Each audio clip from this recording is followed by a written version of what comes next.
একজন নারী যদি ইচ্ছা করে আপনার জীবনটাকে রাঙিয়ে তুলতে পারে, সুখময় করতে পারে। আবার একটা নারী ইচ্ছা করলে আপনার জীবনটাকে বিস্ময় করে তুলতে পারে, একেবারে ধ্বংসের শেষ পর্যায়ে নিয়ে যেতে পারে।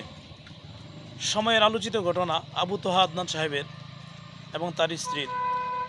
এই ঘটনার আগে পরে আমরা যা দেখেছি শুনেছি, এর থেকে আমার মনে হয় আবু তোহা আদনান সাহেব হয়তো আরেকটি বিবাহ করতে চাচ্ছে, এই উপলক্ষে আলোচনা কথাবার্তা উনি বলতেছেন।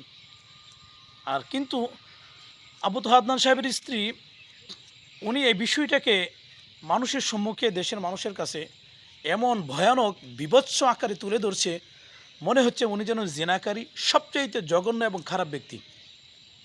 কোরআনে কিন্তু এই জন্য এসেছে, ইন্না কাইদা কুন্না আজিম, নিশ্চয় নারীদের কুটচাল কৌশল একেবারে ভয়ানক, খুবই সাংঘাতিক।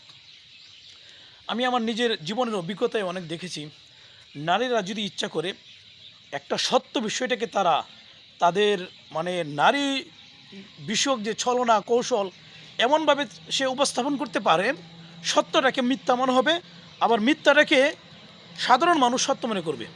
এই যোগ্যতা তাদের আছে। এই জন্যে আমাদের সচেতন হওয়া দরকার। খুব যারা বিশেষ করে আমাদের সেলিব্রিটি, উচ্চ পর্যায়ের ব্যক্তিরা, তারা তাদের জীবন সঙ্গী হিসেবে কাকে বেছে নেবে, কীভাবে জীবন যাপন করবে, আরও একটু খেয়াল হওয়া উচিত।